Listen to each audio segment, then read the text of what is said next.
So, dito tayo, mga kababayan. Sa sunod, nako. Ano yung sunod, Ken? Eto. Uy, mga kababayan, maiba tayo sa baleta, ha? Naalala nyo ba na hinamon ko yung mga DDS na kapag ka nakauwi si Digong magilit ako ng lieg? Naalala nyo ba, mga kababayan? Na hinamon ko ang mga DDS, sabi ko, kung makauwi si Digong katapusan this year 2025, magilit ako sa liig ng live kung makauwing buhay. Mga kababayan, sad to say, hindi na po makauwi si Digong. Mismong ICC na ang nagdideklara na hindi na nila pauwiin si Digong. Mabulok na talaga si Digong sa loob. Eto, mga kababayan, pakinggan ninyo. Mga kababayan,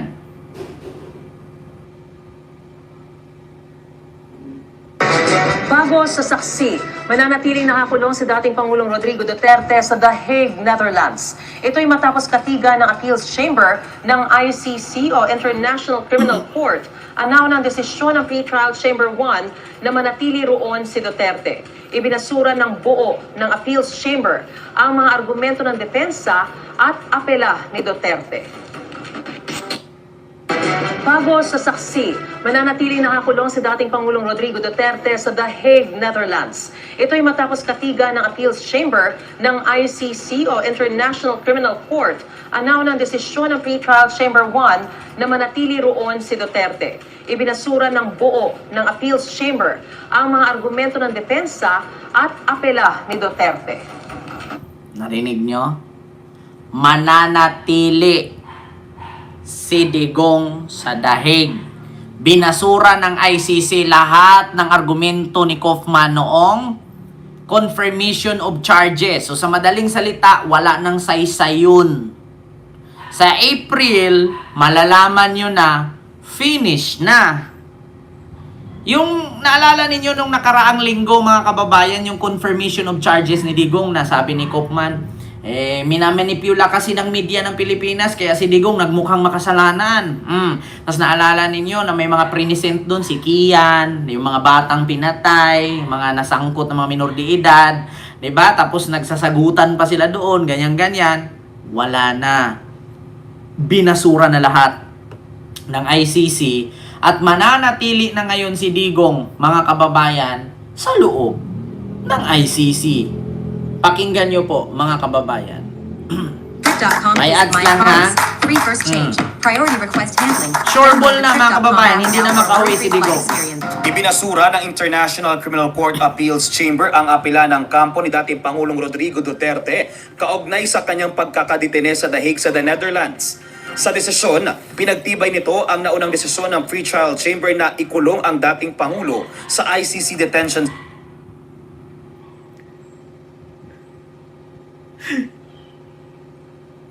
Pinagtibay ng ICC si Tatay Digong hindi na makauwi. Babawi na lang tayo kay Sara sa 2028. Pinagtibay ng ICC.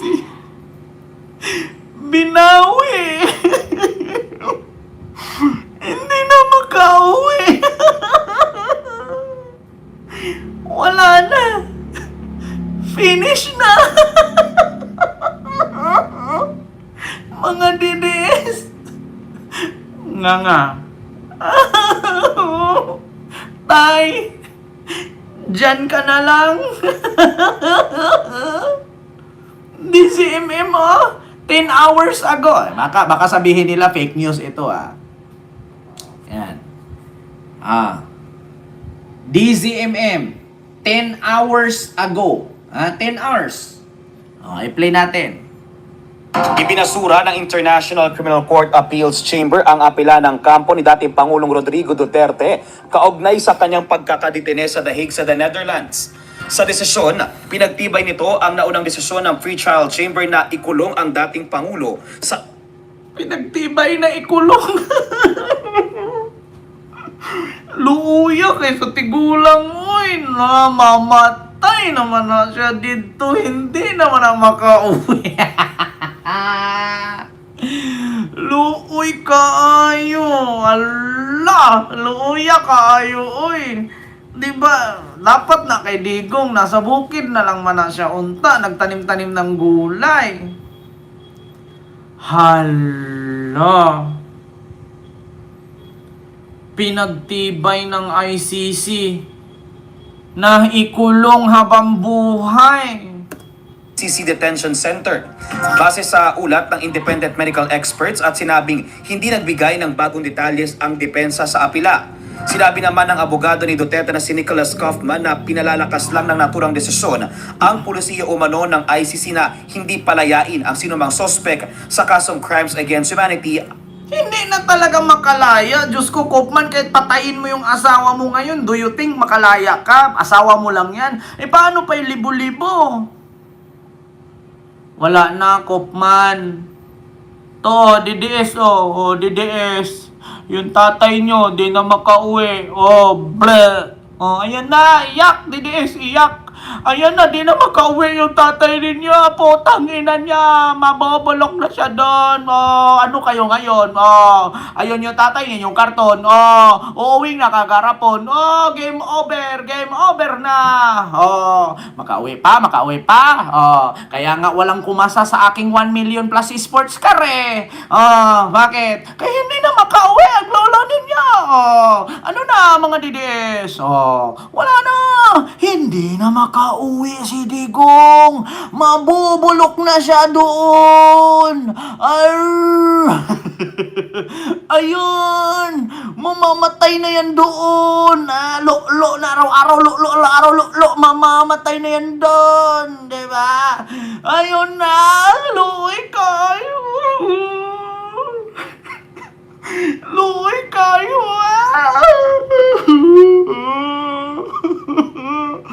Si Digong di na makauwi.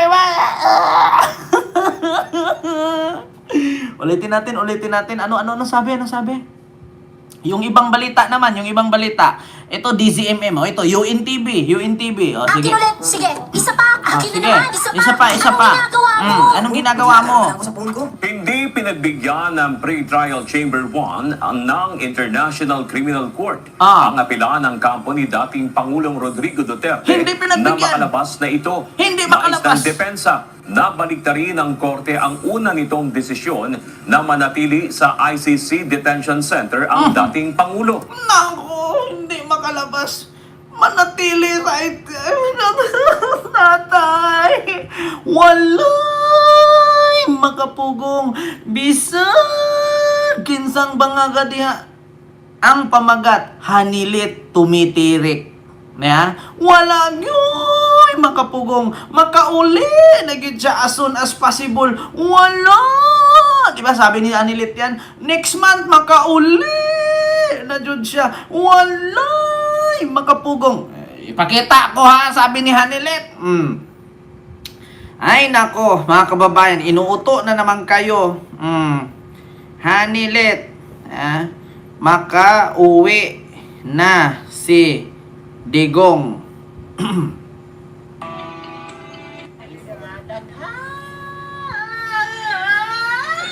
Gusto na siya. What? Salamat, daghan yung kayo salamat. Yun ka mo yung Dagan! naamo diri ka nagabi. Yan, nagaampo.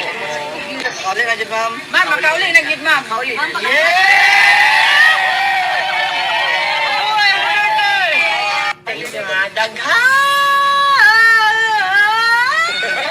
Daghan! Dagan!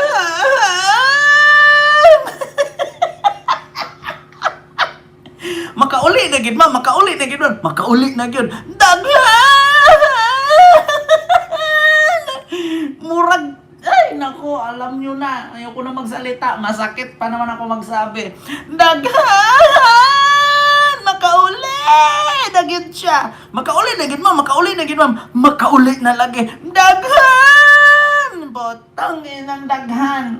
Daghan yung nawong. Ulitin natin ha. Daghan!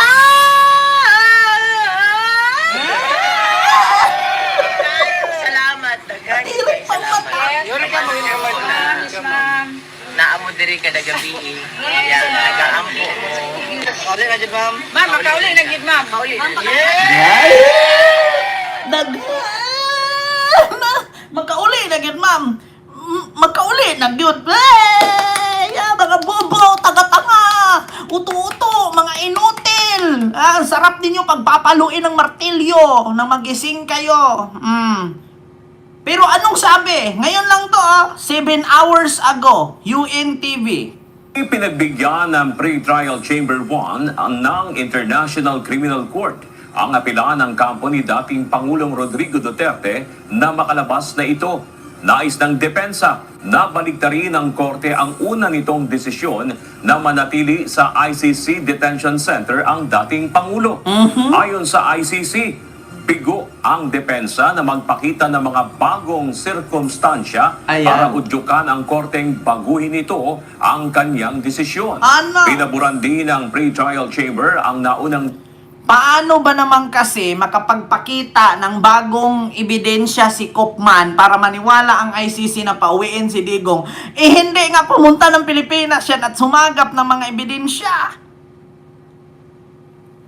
Paano mga naman magbigay si Kopman para ang sabihin ng taga-ICC, maniwala tayo, ito magaling si Kopman. So kailangan natin pauwiin si Digong.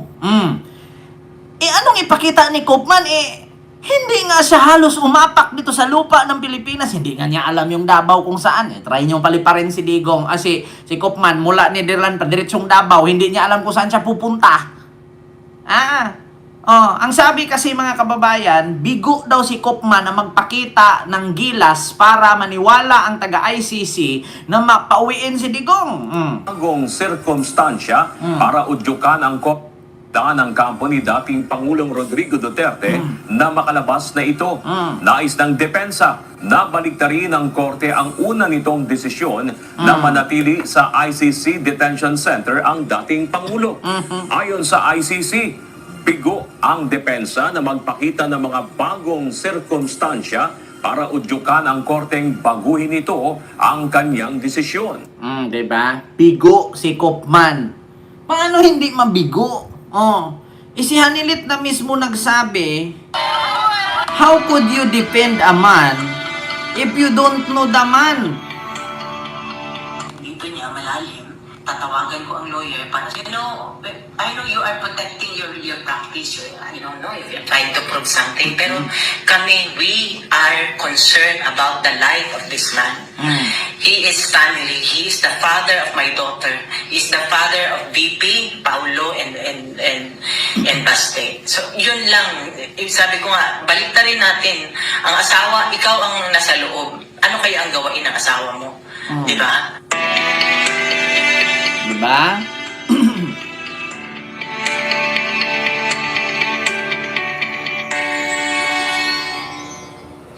Sinabi niya sa akin July 19, and to tell you honestly, hindi niya ma-point out kung ano. Wala siya binigay sa akin notice, I'm supposed to receive it, and then if he was able to hear it or napansin niya na nung July 19 pa nung phone conversation, why not call me up? Kasi nung one time na si VP na nag-violate na pinasa niya ang phone. Pag sa laban na, ang emotionally na siya, you only get to talk to him 1 hour a day, Monday to 24 hours. Hindi ba kayo pupunta ng Pilipinas, kukuha ng Ayan, ito, pakinggan niyo ha. Diba? You should, pakinggan niyo si Hanilit. I'm telling you, I am 110% sure na may depression na yan. Ngayon, dinideprive mo ako na mabisita siya, na may maalam niya nandito ako sa labas. Dinideprive mo ako na mabisita siya, at least may makausap siya na family. I am telling you, he can stay in his room, he can stay sleeping for 24 hours. Kilala ko na yung tao. Saka sabi ko, di ba, ang opinion ko lahat, attorney, puro lang suggestion ba? Sabi ko, Hindi ba kayo pupunta ng Pilipinas, kukuha ng whatever, di ba? Parang ganun, di ba? At least you should get more information about the man. How can you, ito pa ang question ko, how can you defend the man if you do not know the man? Anong sabi ni Hanilet? Attorney Kaufman, how can you defend a man if you don't know the man? Hindi ka ba pupunta ng Pilipinas para mangalap ng ebidensya, mangalap ng informasyon, para may panglaban ka pagdating sa hearing? Kaya ngayon mga kababayan, hindi pinagbigyan si Digong na makalaya. Bakit? Pakinggan nyo. Pinaburan din ng pre-trial chamber ang naunang desisyon na batwalain ang medical report ni Duterte na ipinasa ng depensa dahil base sa assessment ng independent expert at mga ebidensya, hindi ito sapat upang palayain ang dating Pangulo. Hindi sapat ang ebidensya kasi bakit? Hindi naman talaga si Koopman pumunta ng Pilipinas para mangalap ng ebidensya. Kasi bakit? Lahat ng pinanlaban niya dyan sa confirmation of charges, puro chismis lang. Kwento ni ganito, kwento ni ganyan, kwento ni ganon, kwento ni ganito. Tapos iniipon-ipon niya lahat para saluin yung mga sinabi ng mga abogado ng biktima. So, paano ni Koopman lusutan? Pinatay itong siyam na mga minor de edad. Anong gagawin ni Koopman yan? Kaya lang sila namatay kasi syempre, yung mga magulang yan, adik. So, syempre, habang binaril yung magulang, nadama yung anak. Yun ang sagot niya. Pero in reality, hindi po ganun ang nangyari. Mga kababayan, how can you defend the man if you don't know the man? Hindi ka kasi pumunta ng Pilipinas. Ayan na. Hindi pinaburan. Bulok. Ang lolo niyong karton, uuwing nakagarapon. Tatay, dyan ka na lang. Wah! Yung tatay niyo. Hindi na makauwi. Pikat. Yabang kasi ito, Ayan, Hindi na makauwi si tatay. Bye-bye.